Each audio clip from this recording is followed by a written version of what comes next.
شروع اللہ کے نام سے جو نہایت مہربان اور رحم کرنے والا ہے۔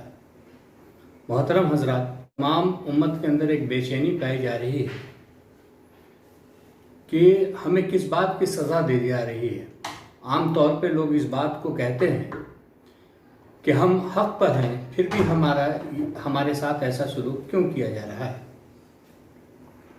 اس بات کو سمجھنے کی ضرورت ہے، اس بات کو سوچنے کی ضرورت ہے۔ دنیا میں مسلم ہی ایک ایسی قوم ہے، وہ خود خدمت قوم ہے جس کے پاس اللہ کی کتاب موجود ہے، جو اپنی شکل میں ہے ویسی شکل میں جیسے اللہ تعالیٰ نے حضرت محمد صلی اللہ علیہ وسلم پر اتارا، اسی طرح سے بنا کاٹ چھانٹ کے، بنا کسی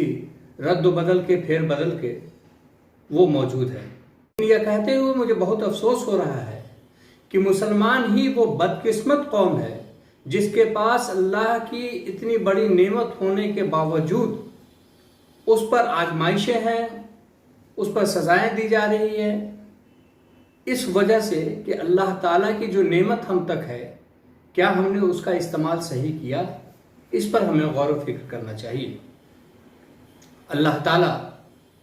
جس نے اپنے کتاب میں فرمایا،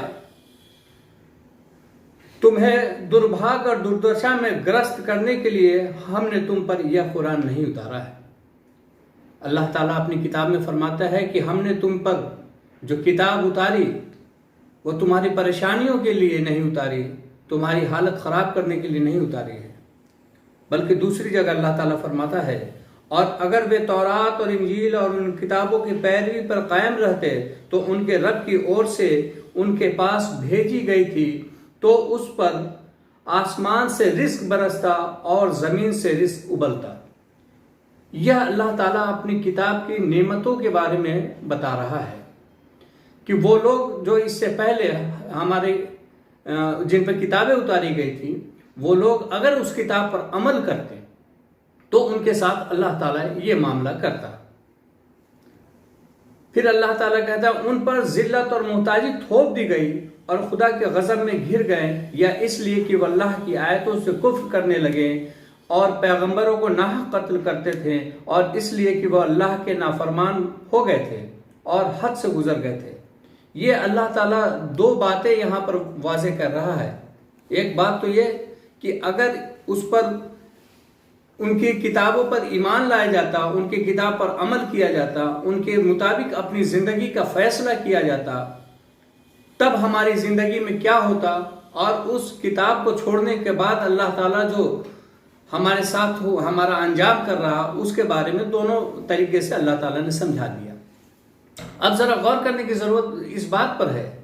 کہ ایک جو کمپنی کوئی چیز بناتی ہے اس کے ساتھ مینول اور گائیڈ لائن دیتی ہے تو ہم اسے پورا کا پورا فالو کرتے ہیں، جو چھوٹی سی چیز ہوتی ہے۔ تو ہمیں غور کرنا چاہیے کہ اللہ تعالیٰ نے انسان کو پیدا کیا تو اس کی نفسیات کو سب سے بہتر سمجھنے والا وہی ہے،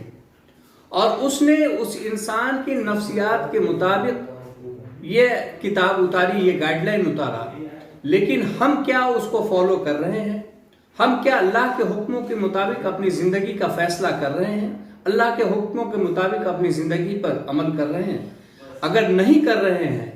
تو انجام ہمارا الگ کیسے ہوگا، مختلف کیسے ہوگا؟ کیونکہ ہم سے پہلے جو قوم اتری، جس قوم کو اللہ تعالیٰ نے کتابیں دی، ان کا بھی رد عمل یہی رہا کہ وہ اللہ کی آیتوں پر اپنی زندگی کے فیصلے نہیں کرتے تھے، اس کے مطابق زندگی نہیں گزارتے تھے، تو اللہ تعالیٰ نے اس کا انجام بھی وہی کیا۔ تو ظاہر سی بات ہے، قرآن کے مطابق اگر اپنی زندگی کو نہیں گزارتے ہیں تو ہمارا بھی انجام وہی ہوگا۔ اس وجہ سے آج دنیا میں آپ دیکھ سکتے ہیں کہ ہر جگہ مسلمان پریشان ہے۔ اس کی وجہ یہی ہے کہ اس نے قرآن کو چھوڑ رکھا ہے۔ اللہ تعالیٰ انسان پر بے شک ظلم نہیں کرنا چاہتا، لیکن جب اللہ تعالیٰ کے حکموں کو نہیں سمجھے گا، اللہ کے حکموں کے مطابق زندگی نہیں گزاری جائے گی، اس کی باتوں کی ناقدری کی جائے گی، تو اللہ تعالیٰ ظاہر سی بات ہے کہ وہ جو ہے اس کی سزا دے گا اور اس کو سمجھانے کے لیے کچھ وقت تک یہ حالات پیدا کرے گا۔ لیکن جو لوگ اللہ کے قرآن کے مطابق، اللہ کے حکم کے مطابق اپنی زندگی گزار رہے ہیں، آپ دیکھ سکتے ہیں وہ نمونہ بھی ہمارے سامنے ہے۔